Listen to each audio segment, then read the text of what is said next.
The wind howled through the kingdom of Ndukwa like a mourning spirit that night. Leaves rustled like whispers. Even the elders who often sat outside in their red wrappers and white beads had retreated indoors, muttering prayers and clutching charms made from python bones. Welcome to Cammy the storyteller.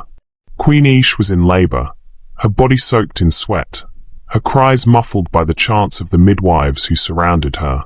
Flames flickered on the walls of the sacred birthing hut, casting shadows that danced like spirits. At the peak of midnight, lightning cracked across the sky, not once, not twice, but thrice, followed by silence so deep, even the crickets stopped chirping. Then, he was born. The child did not cry. His eyes were open from the moment he emerged, deep and dark and alert. There were 3 thin silver streaks across his back, glowing like hot iron but cool to the touch. One of the midwives fainted. Another crossed herself in fear. But the high priestess, Nana Duma, stepped forward with shaking hands and whispered, "It is him, the Skyblood." King Zuberi burst into the room, eyes wide, sword still strapped to his back. "What have we birthed?" he asked, looking between the blooded sheets and the calm child. "The prophecy has begun," Nana Duma replied. "He is the one foretold, the child born under lightning, marked by the sky. He will either unite the 5 kingdoms, or plunge us into eternal war." The king's lips tightened. "He will bring peace. I swear it on the bones of my fathers." But even kings cannot wrestle destiny barehanded. The boy was named Zuberi, meaning strong one. By age 5, he spoke like a grown man. By 10, he had bested the palace's best warriors in strategy games. And by 12, he was already dreaming of places no one had ever mapped. Still, his silverback marks were a mystery. Some whispered he was touched by the gods. Others feared he was cursed. But the old hunter, Alumo, said, "That boy will walk where no man has walked, and when he returns, even the sky will kneel." Zuberi grew restless. The palace walls began to feel like chains.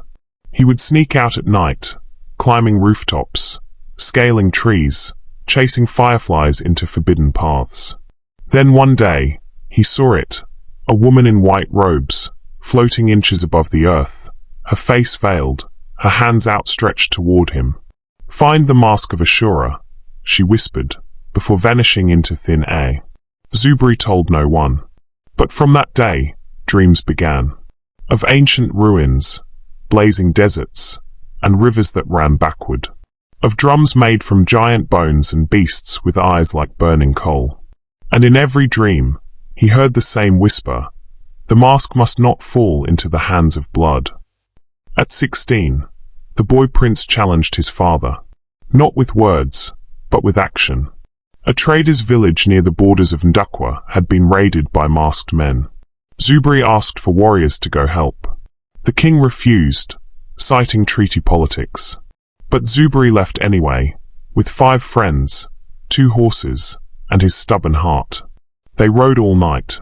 At dawn, they reached the smoking village. Women wept. Children wailed. Zuberi swore by the gods he would find the raiders and bring justice. He succeeded. But he returned with blood on his blade and the bodies of 3 border princes whose fathers had allied with King Zuberi. The king was furious. "You acted without royal command." Zuberi thundered in the great hall. "You have threatened our peace. You call that peace?" Zuberi snapped. "When our people suffer and you hide behind politics." "You are my son," the king said coldly, "but you are not above the crown. You are hereby exiled until the gods reveal your path." And just like that, the Skyblood Prince became a wanderer.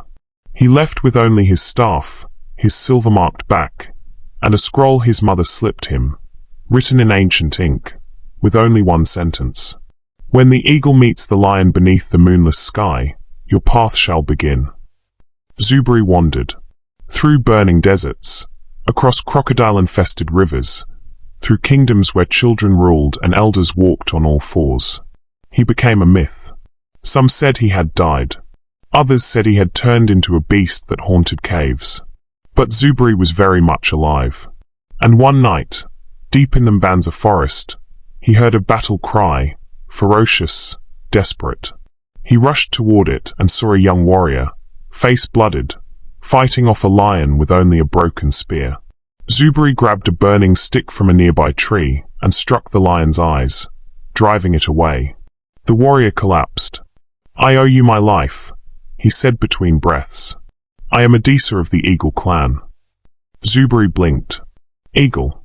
The scroll. When the eagle meets the lion beneath the moonless sky. He looked up. The sky was black. No moon. And Adisa had been fighting a lion. The prophecy had started moving. Together, the two set off toward the southern mountains, where legends spoke of a cave that revealed the true name of every man who entered. The cave had no name on any map. That was its first warning. Locals in the mountain villages whispered about it in low voices, and refused to point directly at it, only glancing with their eyes and quickly looking away, as though even acknowledging it too fully might bring something through. An old woman with a shaved head and fingers stained deep blue from years of indigo work stopped them at the foot of the mountain pass. She looked at Zuberi the way very old people sometimes look at very young ones, not with warmth, but with the particular sadness of someone who can already see the whole road ahead. "The cave will speak to you," she said. "But what it says will not comfort you. Most men who enter come out walking in circles for the rest of their lives, unable to find their way back to themselves. And the ones who don't walk in circles?" Zuberi asked. She looked at him for a long moment. "They find the mask." She turned and walked away without another word. They climbed for 2 days. Adisa was strong and sure-footed, bred for mountains the way eagles are bred for heights. Zuberi kept pace, but his mind was elsewhere, turning over the old woman's words, the whispered warnings of the dream woman, the weight of everything his birth had promised. On the third morning, they found it. The cave mouth was not large or dramatic. It did not roar or smoke. It was simply a darkness in the mountainside, deep and still and very, very old. Ancient markings ringed the entrance, carved so long ago that even Adisa, who knew the script of 6 clans, could not read them. Only one symbol at the very center was clear.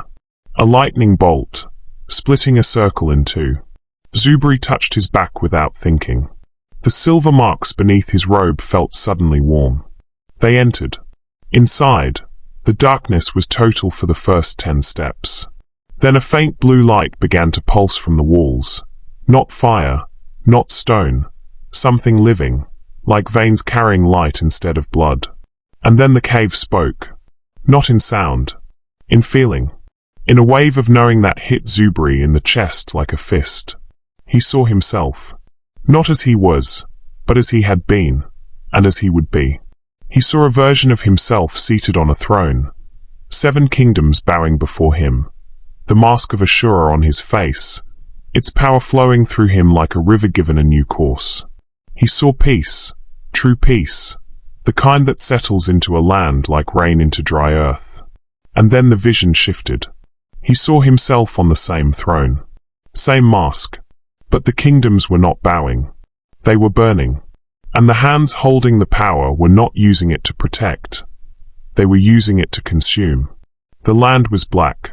The sky was the wrong color. And the face beneath the mask was still his face. "Your name," the cave said, "is not Zuberi." He froze. "You were named Zuberi, Strong One, by your father who feared you. But your true name is Ashura, child of the sky's sorrow. The one for whom the mask was made and the one from whom it must be kept. You are both the key and the lock." Silence. Then Adisa's voice from somewhere behind him. "Zuberi, what is happening? I cannot see you. I cannot see anything." Zuberi exhaled slowly. "I'm here," he said. "Let's go." They came out of the cave into sharp morning sunlight. Neither spoke for a long time. Finally Adisa said, "What did it tell you?" Zuberi stared at the horizon. "That this is more complicated than either of us thought. The Mask of Ashura was not simply an object. Every elder, every oracle, Every drunk storyteller in every roadside fire Zuberi had ever sat beside had spoken of it differently. Some said it was carved from the face of the first god who died. Some said it was a weapon that could end a war with a single word spoken through it. Some said it simply showed you the truth, all of it, every truth at once, and that most people who wore it lost their minds within minutes because the truth was too heavy to hold. But they all agreed on one thing. It was in the city of Veils. Zuberi and Adisa had been traveling for 3 weeks when they first saw it. A city that appeared at the edge of a salt flat like a mirage, its towers wrapped in cloth of every color, its people moving through the streets with their faces hidden behind painted masks. Not the mask, smaller ones, personal ones, worn the way other people wore expressions. In the city of Veils, no face was ever bare in public. It was not custom. It was law. A guard at the gate handed them each a plain white mask. "Wear it," Adisa murmured, "or they won't let us in." Zuberi put it on. The moment it touched his face, the silver marks on his back pulsed, 3 times, sharp as a heartbeat, and then went still. The city was beautiful and deeply unsettling in equal measure. Because when you cannot read anyone's face, you cannot read their intentions. Every smile was hidden. Every frown was hidden. Every fear. Every cruelty. Every kindness. You could only listen to words and watch hands. And hands, Zuberi was learning, told you less than you hoped. They found a place to sleep at an inn run by a woman who wore a gold mask with 2 mouths painted on it, one smiling, one frowning, and who said everything twice, once sweetly and once with an edge. "You're looking for something," she said warmly. Then, in the same breath, "Everyone who comes here is looking for something they should leave alone." "We are merchants," Adisa said. The woman tilted her head. "Merchants don't have marks like his." Zuberi went still. His back was covered. She could not have seen the marks. The woman stood up and walked to the back of the inn without another word. That night, someone slid a note under their door, written in the same ancient ink as his mother's scroll. Just 3 words. "The keeper waits." The keeper was not what either of them expected. They found her at the very center of the city, in a building that had no front door, only a wall of hanging beads that clattered softly in a wind that came from nowhere. She was perhaps 60 years old, small and fine-boned, wearing no mask. In a city of hidden faces, her bare face was the most startling thing Zuberi had seen in months. Her eyes were white, not blind white, but entirely white, like clouds had moved into them. "Ashura," she said, before he could speak. The name from the cave. His true name. The name he had not told a single living soul. "You know me," he said. It was not a question. "I have been waiting for you since before you were born," she said simply. "Sit down. Both of you. What I am about to tell you will require sitting." She told them everything. The Mask of Ashura was made 400 years ago by a sky priest named Ashura, the first Skyblood, the one whose markings matched Zuberi's exactly. Ashura had forged the mask to hold the collective power of the 5 kingdoms, not as a weapon, but as a seal. A way to bind the kingdoms together in peace when they could not agree to bind themselves. But Ashura had made one terrible mistake. He had poured not just the kingdom's power into the mask, but his own life force. His soul. His longing and his grief and his love and his rage. All of it, pressed into the metal. And a mask that holds a soul is not simply a mask. It is alive. It chooses. It decides. Every generation since, a Skyblood was born, and the mask called to them. Some came willingly. Some were brought by force. Some ran from it their entire lives. What happened to them? Adisa asked quietly. The ones who wore it. The keeper was silent for a moment. Those who wore it with a pure heart.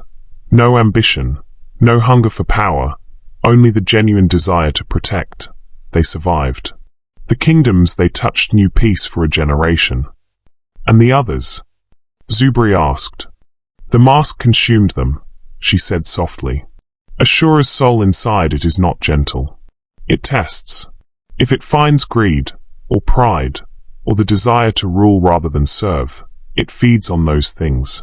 It grows from them, and the person wearing it becomes something that is no longer fully a person.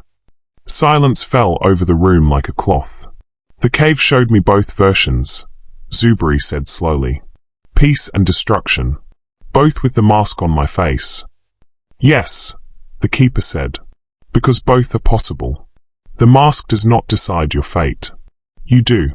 But the choice has to be made correctly, not once, but at every step of the way. The moment you begin wearing it for yourself rather than for others, it turns. Zuberi sat with that for a long time. Where is the mask now? He asked. The keeper looked at him with those white eyes. Someone found it before you, she said, and they are already wearing it. His name was Drayke. Lord Drayke of the Ember Throne, ruler of the second of the 5 kingdoms, a man who had clawed his way to power over 30 years through a combination of brilliant strategy and complete moral emptiness. He was not cruel for the joy of it. He was cruel when it was efficient and kind when it was useful, and he treated both with the same businesslike calm. He had heard the prophecy of the Skyblood Prince his entire life. He had spent 20 of those years preparing for it, not with awe or reverence, but with the focused attention of a man who refuses to be outmaneuvered. When his agents found the Mask of Ashura buried beneath the ruins of an ancient sky temple, cracked open by an earthquake that had shifted the land 3 seasons prior, Drayke felt nothing supernatural. No voice, no calling, no soul pressing against his from inside the metal. He felt simply useful. He had worn it in private first, in the locked room of his highest tower, with no witnesses. When nothing destroyed him, he concluded that the stories of it consuming people were exaggerations, superstitions designed to keep ordinary men away from extraordinary power. He was wrong. But the mask, in its ancient intelligence, knew something Drayke did not. The consuming was not instant. It was patient. It worked the way rust works on iron, slowly, invisibly, until the damage is already done. By the time Zuberi and Adisa learned of this, 3 of the 5 kingdoms had already submitted to Drayke's rule. Not by conquest. He had been cleverer than that. He had offered them peace, protection, prosperity. He had made promises that felt real because, through the mask's power, he had the ability to make them feel real. But there were signs, if you knew to look. The crops nearest the Ember Throne had stopped growing. Not dramatically, just a slow, quiet failing, as though the earth beneath them was tired. Birds had stopped nesting in the trees within a day's ride of his palace. And the people who had been closest to Drayke the longest, his oldest advisors, his most trusted generals, had begun to look wrong. Hollowed out. Their eyes were present, but something behind them was absent, as though the mask, through its wearer, had been quietly feeding. He doesn't know what he has, Adisa said, when the keeper finished explaining. He knows exactly what he has, Zuberi said. He just doesn't believe it can stop him. Can it be taken from him? Adisa asked the keeper. She spread her hands. The mask cannot be taken by force. Not from someone wearing it. It has to be removed willingly, or it has to recognize the true Skyblood and choose to transfer. And if it transfers while he is wearing it, then the consuming that was happening slowly, she said, will happen all at once. She paused. It will not be gentle to witness. Zuberi stood up. He walked to the beaded wall and stared through it at the city outside. All those hidden faces moving through their lives, all that carefully maintained unknowing. I have to go to him, he said. Adisa stood too. Then I go with you. The keeper said nothing.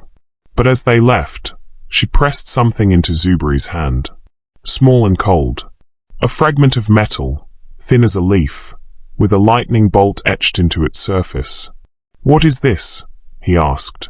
A piece of the original mask, she said. Broken off 400 years ago when Ashura first made it. It has no power, but the mask will recognize it. When the time comes, and you will know when, Hold it up. Let it see itself. He closed his fingers around it and walked into the salt-flat light. The journey to Drayke's kingdom took 11 days. They were not quiet days. On the second day, they were ambushed by Drayke's scouts, 6 riders in black armor who moved too quietly for horses, as though even the animals had been silenced by the mask's reach. Adisa fought 3 of them with a fury that was beautiful and frightening to watch. He moved like the eagle his clan was named for, fast, precise, without wasted motion. Zuberi handled the other 3, fighting the way his exile had taught him, not with training, but with instinct, reading the ground and the angle and the moment in a way no palace warrior had ever shown him. When it was over, one scout remained alive, unhorsed and sitting on the ground looking at Zuberi with an expression that sat strangely on his face. Not fear, exactly. Recognition.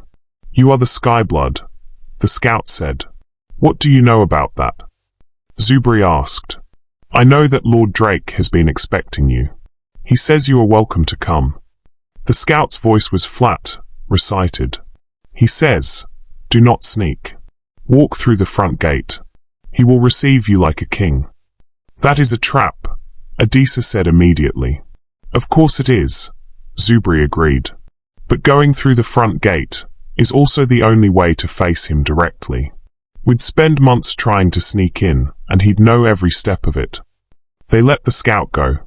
On the 7th day, they passed through the first kingdom that had submitted to Drayke, a wide, green land called Surama that had once been known for its festivals and its extraordinary food. The people were still there. The buildings still stood. But it felt the way a place feels when something essential has been quietly removed from it. The way a song feels when someone has taken out all the music and left only the words. Children played in the dust but did not laugh. Women carried water but did not speak to each other. Men sat outside their homes in the evenings but stared at nothing. Zuberi felt it in his chest, the marks on his back pulsing low and steady, like a warning drum. This is what it does, he said quietly to Adisa. It doesn't destroy by force. It empties. It takes out the things that make life worth living and leaves the shell behind. Then we cannot let it have another kingdom, Adisa said. No, Zuberi agreed. We cannot. On the 11th day, they reached the Ember Throne. It was everything the name promised, a palace built from red stone that caught the setting sun and seemed to burn from the inside. Its towers reached improbably high, as though competing with the sky. Its gates were open, exactly as promised, and Drayke's soldiers were lined on either side of the entrance road, not blocking it, just watching. A corridor of armed men leading to an open door. An invitation. A display. A warning, all at once. Zuberi walked down the middle of it with his back straight, and his silver marks warm beneath his robe. Drayke was not wearing the mask when they entered the throne room. That was the first surprise.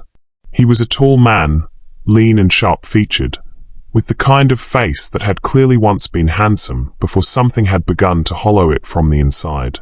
He sat on his throne in plain dark clothes, the mask resting on a cushion beside him, an ordinary-looking thing of dark metal, its surface etched with patterns so fine they seemed to breathe. He looked at Zuberi the way you look at something you have been studying from a distance for a very long time. The Skyblood Prince, he said. His voice was measured and unhurried. You're younger than I expected. You're more ordinary than I expected, Zuberi replied. Drayke smiled. It was a real smile. That was the unsettling thing. Sit down. I am not your enemy. I want to talk. Men who are not my enemy do not send 6 armed riders to intercept me in the road, Zuberi said. Men who are not your enemy also tell you the truth, Drayke replied. So let me. He leaned forward. The mask is extraordinary. I will not pretend otherwise. But it has a flaw that no one seems willing to name directly. It requires a heart that has never wanted anything for itself. Do you know how rare that is? Do you know how many people across these 5 kingdoms have been waiting for you, for some legendary Skyblood, to save them, while doing absolutely nothing to save themselves? Zuberi said nothing. I have given them peace, Drayke continued. Real peace. Not the fragile political peace that collapses the moment someone's son is killed on the wrong border. Actual stability. Food. Order. Safety. Ask anyone in Surama if they prefer the chaos of the old system to what they have now. Ask them if they still laugh, Zuberi said quietly. A flicker of something crossed Drayke's face. That is a cost. I acknowledge it. But peace always has a cost. What you're describing is not peace, Zuberi said. Peace is not the absence of laughter. Peace is not people staring at walls because something inside them has been taken. What you have built is silence. And silence and peace are not the same thing. The throne room was very quiet. Drayke looked at him for a long moment. Then he reached out and picked up the mask. Then show me, he said. Take it. If you are what the prophecy claims, if you are truly the one it was made for, take it and do better. He held it out. Zuberi did not move. And here is what nobody in that room knew in that moment. What nobody except Zuberi could feel. The mask was already reaching. From across the room, without him touching it, it was reaching toward the silver marks on his back like a hand reaching for something it had been waiting to hold for 400 years. And somewhere inside that reaching was a warmth, a pull, a whispered promise of power so enormous it made his vision blur at the edges. This was the moment the cave had shown him. This was the fork in the road. Both paths looked like the same path from here. Zuberi reached into his robe. He drew out the fragment of original metal that the keeper had pressed into his hand. Thin as a leaf. Cold as old stone. The tiny lightning bolt etched on its surface. He held it up. Between the fragment and the mask, something passed. Invisible. Electric. Ancient. Like recognition between two things that had been separated for longer than either could hold. The mask shuddered in Drayke's hands. Drayke looked at it. For the first time since they had entered the room, his composure cracked. Just slightly. Just at the edges. His hands gripped the mask tighter. What is that? He asked. His voice was still controlled. But something underneath it was not. A piece of itself, Zuberi said. And it wants to come home. The mask began to pull. Not toward Zuberi, toward the fragment. Toward completion. And in that pulling, the patient slow work it had been doing inside Drayke, the rust of it, the invisible feeding, came loose all at once, the way a wall comes apart when you remove the stone that was holding the others in place. Drayke made a sound that Zuberi would remember for the rest of his life. It was not a scream. It was something smaller and more terrible than a scream. A single exhaled breath, like a man who has been holding something impossibly heavy finally letting it go. The mask fell from his hands. It hit the floor and lay still. The etched patterns on its surface were dark. Whatever had been alive inside it, Ashura's soul, for centuries of accumulated power, had withdrawn. Waiting. Choosing. Drayke slumped in his throne. He was not dead, but he looked as though something that had been propping him upright had stepped away, and without it, his body was remembering that it was just a body, tired, old, ordinary. His soldiers had their weapons drawn. Adisa had his knife out. The room was one wrong move from violence. Lower your weapons, Drayke said. His voice was different now. Quieter. Without the mask's borrowed authority, it was simply a man's voice. And the man was tired. It's done. His soldiers hesitated. Then, slowly, they lowered. Zuberi walked to the mask. He crouched and looked at it for a very long time. The cave had shown him two futures. Both had his face. Both had this mask. He picked up the fragment of original metal. And he placed it against the mask. Not wearing it. Not putting it on his face. Simply rejoining the broken piece to the whole. Returning what had been lost. The fragment fused to the mask with a sound like a single note played on an instrument no one had ever built. And the patterns on the surface lit up, all of them, fully, for just a moment, and then the light went out. The Mask of Ashura was whole. And it was still. It was not reaching anymore. Zuberi did not wear the mask. Not that day. Not the next. Not the month that followed, in which the Ember Throne fell into a complicated and messy period of renegotiation between the 5 kingdoms, lords arguing over borders and trade routes and old grievances that had been papered over by Drayke's forced stability. The people of Surama were the first to return. Not quickly. Healing is never quick. But one evening, a child laughed at something in the street, and it surprised everyone nearby so much that they all stopped and looked at each other. And then an old woman began to laugh at the child laughing. And then someone else. It moved through the city slowly, like warmth returning to a body after cold. Zuberi carried the mask through all of it. He carried it to the council table where the 5 kingdoms met for the first time in generations, without a conqueror presiding. He placed it in the center of the table. Not as a threat. As a reminder. This belongs to all of you, he told them. It was made to hold what you share, not to be owned by any one person or any one throne. The moment one person holds it, it becomes a weapon. When no one holds it, it is a promise. The lords argued. Of course they argued. That is what people do when they have been given something important and told they must share it. But Zuberi sat with them through every argument, for weeks, for months, patient in a way that surprised even Adisa, who had expected the stubborn boy from the Mbanza forest to grow impatient and begin giving orders. You are not what I expected, Adisa told him one evening, sitting outside the council building under a genuinely clear sky, both of them exhausted and muddy from a day of tense negotiations. What did you expect? Zuberi asked. Someone who knew they were the chosen one and acted like it. Zuberi was quiet for a moment. The cave told me my name was Ashura, child of the sky's sorrow. I spent a long time wondering why sorrow. Why not power, or glory, or strength? And now, because anyone who has to carry something this heavy, for this long, without putting it on, knows what sorrow is. The mask chose me not because I am the most powerful, because I am the most willing to put it down. Adisa was quiet for a while. Then, your father exiled you for acting without permission. Does he know what you've done? Zuberi looked at the sky. No, he said. But I'm going home. He came back to Ndukwa alone. Not because Adisa would not have come. He would have followed Zuberi to the end of the known world by this point. And they both knew it. But Zuberi needed to do this one thing alone. Not as the Skyblood Prince. Not as the man who had faced down Drayke and restored the 5 kingdoms to themselves. Just as a son.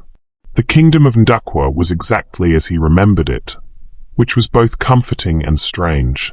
He had changed so completely in the years of his exile that he kept expecting the world to have changed with him.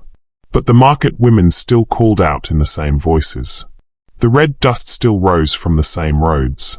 The old hunter Alumo still sat under the same tree, thinner now, with a walking stick he hadn't needed before, and watched Zuberi walk past with eyes that held no surprise at all.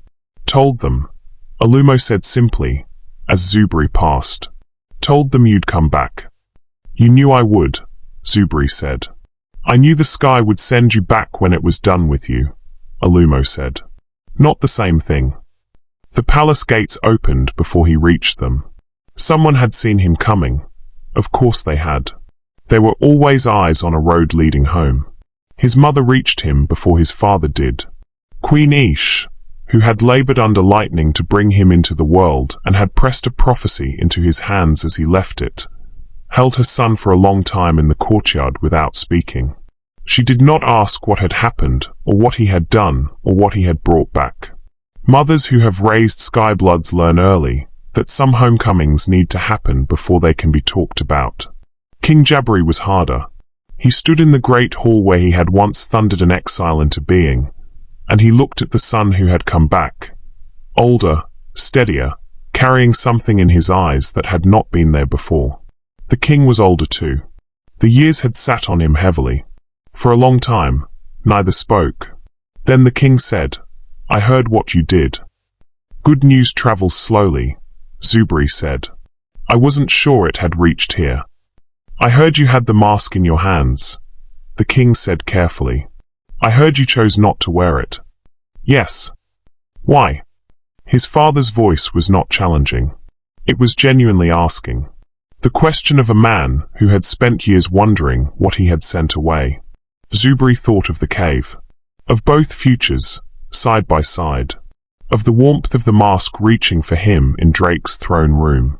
Of the weight of laying it down in the center of a council table and stepping back. "Because the moment I put it on for myself," he said, "it would have stopped being a gift and started being a chain.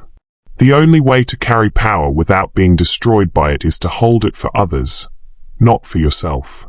The moment it becomes about you, even for 1 second, it wins." The king was quiet for a long time. Then he did something Zuberi had never seen him do in all the years of his childhood. He bowed. Not deeply, not a bow of submission, of the kind that lords give kings. A bow of recognition, of one man acknowledging in another something that deserves to be acknowledged. "You are more than I was at your age," King Zuberi said quietly. "More than I am now." He straightened. "Welcome home, Zuberi. The exile is lifted." Zuberi said nothing. He crossed the room and stood next to his father, and they both looked out at the kingdom through the great hall's open windows. The wind came through the gap, cool and clean, and the silver marks on Zuberi's back, for the first time in as long as he could remember, were completely still. Not warning, not pulsing, not reaching, simply resting. Let me tell you what the story of Zuberi, the Skyblood Prince, is really about. It is not about power, although power is everywhere in it. It is not about prophecy, although prophecy drives every step. It is about the one question that every single person alive has to answer at some point in their life, in some form or another. When you are given the chance to take something extraordinary, will you take it for yourself, or for something bigger than yourself? Drayke answered that question one way. He looked at the mask and saw what he could do with it. He genuinely believed he was doing good. He was not entirely wrong. He did bring a kind of order. But order without life, without laughter, without the freedom to be fully human, that is not a gift. That is a cage with good lighting. Zuberi answered it another way. He looked at the mask and felt its pull. And anyone who tells you they would not have felt that pull is lying to themselves. He felt it. He wanted it.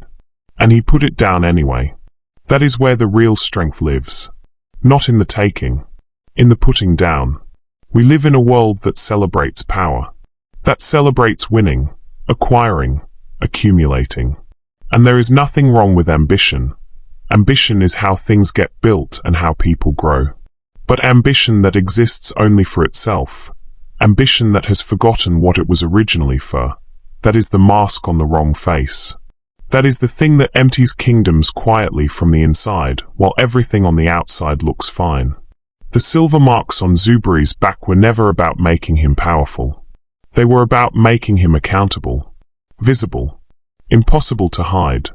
The sky had marked him so that he could not pretend to be ordinary, could not escape into anonymity when the hard choices came.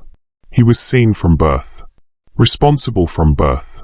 Some of you watching this right now are carrying marks like that. Not silver, not visible. But you know what I mean. The thing inside you that knows you were made for something, that won't let you settle, that keeps waking you up at night and saying, this is not your final form. Listen to that thing. Follow it. Walk where it leads you even when the road is long and difficult, and even when the people who love you most look at you and say, you acted without permission. But when you get to the moment, and you will get to the moment, when you can take the thing you were always meant to have, check your reasons. Check them carefully, because the mask knows the difference. And whatever power you are meant to carry in your life will know too. Thank you for listening to Cammy the Storyteller.